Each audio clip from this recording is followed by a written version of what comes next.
Hi, everyone, and welcome back to another episode of Presley Mania. My name is Rhonda, and today we're going to be talking about Elvis Presley and Dolly Parton. That's right, there is a little known connection between the two of them, or maybe some of you have already heard about it. But back in the 70s, Elvis wanted to record one of her songs, and that song was I Will Always Love You. That's right. I want to give you a little history about this song, and then we're going to delve into a little bit more information about it, and I want to see what your opinions are going to be. First of all, let's talk about the song I Will Always Love You. A little backstory on it. Dolly Parton wrote this song about her relationship with Porter Wagoner. Porter Wagoner was one of her partners or the partner in the music business. They had many duets together. Porter Wagoner had a country music television show back in the day. I can remember being a little girl and seeing Porter Wagoner and Dolly Parton singing on there. So I've kind of dated myself, haven't I? But yes, I remember that quite well. Dolly wanted to end that relationship. She wanted to go out on her own. And so she wrote this song about that. And she wrote it one night. She took it in the next day. She went in Porter's office and she sat down and she said, I want to play you a song. So she played him, I Will Always Love You. And he told her, that's the best song you have ever written. He said, okay, we can go our separate ways. He goes, but I want to be the one that records that song for you. So he recorded Dolly singing, I Will Always Love You, and they released it on the Jolene album. It was issued on March 18th of 1974, and it was the second single off of the Jolene album. It was Dolly's 13th solo album, and it reached number 4 in Canada on the Canadian RPM Country Tracks chart, and it peaked at number 1 on the Billboard Hot Country Songs chart. And I'm showing that date was June 8th, 1974. A long time ago, and what a simpler time it was. That was one of the most played songs on the radio of that time period. Well, when we had somebody that we all know and love very well enter in our guy, Elvis Presley. When the recording came out in 74, somebody heard it on the radio. That's right. Elvis heard it on the radio. And he wanted to record it. He loved it. Supposedly, he had already worked out his own version of the song. He had, can you imagine what that would have sounded like? Oh, how I would have loved to have heard it. But he had it all ready to go. And as a matter of fact, they had gotten in touch with the powers that be, had gotten in touch with Dolly's powers that be, and they had arranged for Elvis to record the song. Dolly was supposed to have come down there and heard him sing it, and she was going to get to meet him. Apparently, they didn't get to meet. Now, some of you know different, let me know. So anyway, the night before the recording was supposed to happen, Dolly gets a phone call, and it was from Colonel Tom Parker. Colonel Tom Parker said, you know, Elvis always gets at least half of the publishing rights to any song that he records. So in order for him to record I Will Always Love You, Dolly was going to have to release half of her publishing rights. Well, Dolly didn't want to do that. She had already had a #1 single with it. Porter had already said it was the best song that she had probably ever written. Dolly's gut told her, don't release the song. So she said, I'm sorry, I can't do it. I can't release the publishing rights to, one of my biggest songs. It's just too much.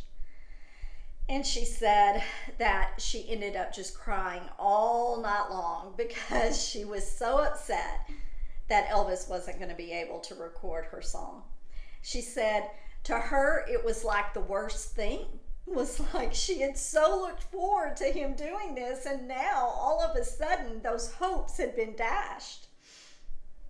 And she said that she had told some of her friends about it, and everyone knew that Elvis was supposed to be recording the song, and then all of a sudden the Colonel X'd it. Dolly said that she knew Elvis would have just done an incredible job and he would have killed that song. But she ended up making the best decision, didn't she? Because Dolly didn't have just one hit. She had another hit with it when they released the movie The Best Little Whorehouse in Texas. If y'all remember, she sang that song in the movie to Burt Reynolds. Then we fast forward a little more recent to The Bodyguard, Whitney Houston and Kevin Costner. And Whitney Houston did that song. Dolly tells the story of how she heard it. She said she heard it on the radio, and she said Whitney starts off a cappella, and she's like, what? And she's kept listening, and then they hit it with the music and the instruments, and she went, oh, that's my song, that's my song. And she was so excited. And again, what a decision she made. I think she made the best possible decision for her. For us Elvis fans, I think it would have been amazing to hear him do it. But there is another part of this story that I wanted to talk to you guys about. Dolly goes on to say this. She said, see, Elvis loved the song. In fact, I talked to Priscilla Presley not very long ago. She said to me, Elvis sang that song to me when we walked down the courthouse steps. When we got divorced, he was singing to me, I will always love you. Really? Well, I have got some questions then. Priscilla, if he sang you that song, I want to know how that's really possible. Do you remember what I said? The song was released on March 18th of 1974. Elvis and Priscilla were divorced on October 9th, 1973. According to Dolly's story in Wikipedia, that was recorded on Wikipedia, it said that Elvis heard the song on the radio. So that would X out a demo, right? It means he wouldn't have gotten one. Now, what are the chances that Dolly Parton would have sent a demo to Elvis to do a song that Porter Wagoner had already told her was the best song she had ever written that she could have had a #1 hit with and ended up having a #1 hit with? Does anybody find that a little fishy? I sure do. I don't think Dolly Parton sent a demo to Elvis Presley. I think it happened exactly like she said, that he heard it on the radio and he fell in love with it. So, okay, let's talk about what Elvis had going in 73. Elvis was Elvis was doing a recording session at Stax. He wanted to stay around the Memphis area. He had some contractual obligations to fulfill, and he needed a recording studio. He did not want to go into Nashville, so he told Marty Lacker, I want you to find me a place around Memphis. Stax was the place at that time. So they booked recording time for him there. Elvis was at Stax in July of 1973 for the first part of the recording sessions, and then in December. The first parts did not go well in July. Elvis was in the middle of his divorce. Priscilla had come after him for the second time for more money. And he was very depressed. He was going through a really, really hard time. Marty Lacker says this, that Elvis had asked him to bring in some songs. So he did. He said, it says that even the more potent songs proved to be too loaded for Elvis to tackle at the time. Lacker recalls bringing Elvis a gorgeous ballad by Troy Seals and Donnie Fritz called We Had It All. It's basically a guy singing to his ex-wife, and he loved it, says Lacker. He worked on it, rehearsed it 4 or 5 times, and then he came over to me and said, I can't do this. I don't want the fans to think I'm singing this about Priscilla. Oh, really? Okay. Nowhere in the article that I read, or several articles that I have several articles that I have read, nothing in it was written about the song I Will Always Love You by Dolly Parton. I would think, had this been a possibility for him to record at Stax, that if he had a demo, it would have been recorded at the Stax session. That's what it sounds like to me. So, he would have had to have the song to record it there in 73, and would have had to already hear it to be able to sing it to Priscilla. I don't think that happened, because Dolly says he heard it on the radio and wanted to record it. Okay, I'm going to read to you a little excerpt from what Child Bride says and Suzanne Finstad. She says that, and apparently she interviewed Priscilla for a big part of this book, and it says, as they parted, Elvis kissed Priscilla and whispered tenderly into her ear, for always and ever. For always and ever. That's not I Will Always Love You. That's not singing I Will Always Love You. That's completely different. When Priscilla got to her Mercedes, she turned, the Mercedes Elvis gave her, by the way, she turned and waved a final farewell to the man she had devoted half of her life to possessing. Elvis Presley gave her a crooked half smile and winked. That's what was written in Child Bride.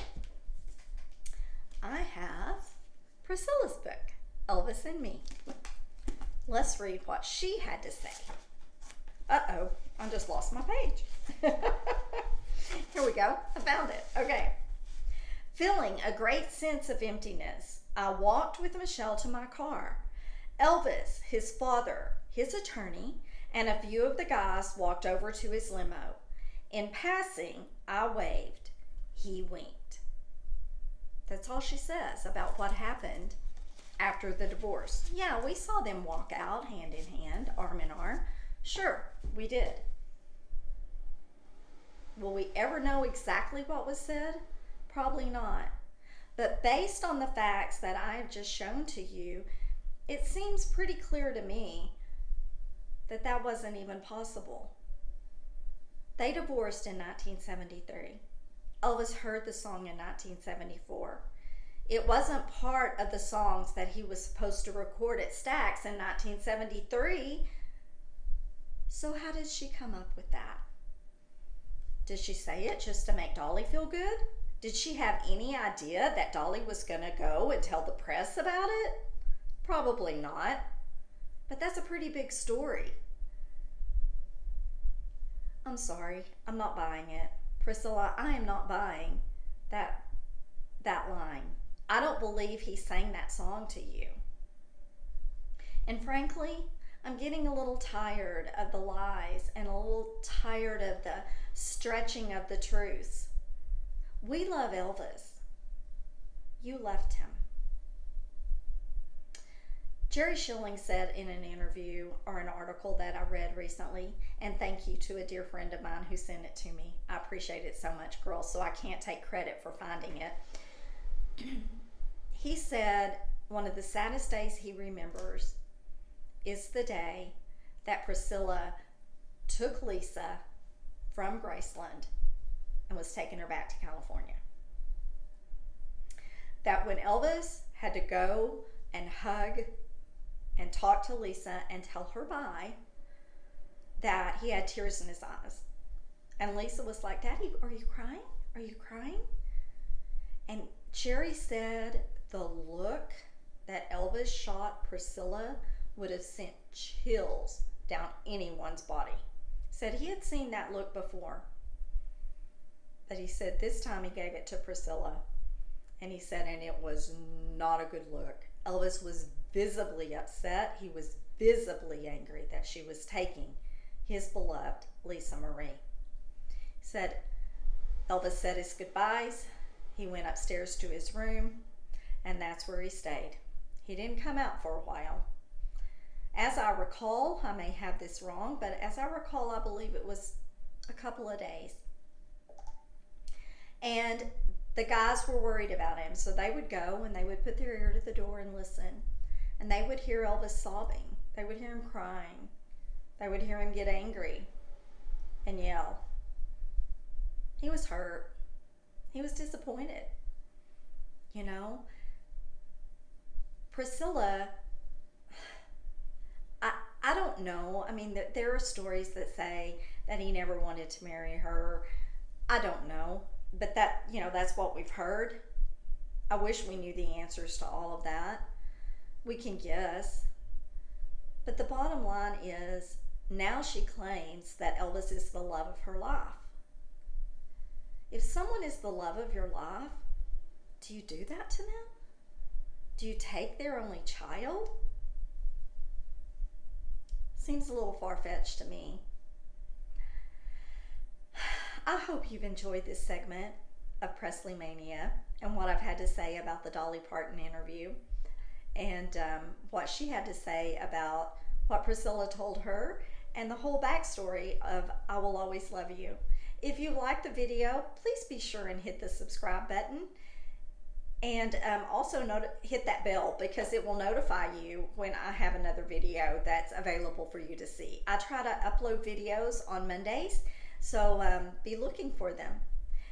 Also, we will be doing another episode of Two Gals Talk About Elvis really soon. It is on the TCEB network. Be sure and check that out. I do a show with another friend of mine. So thank you again for tuning in and listening.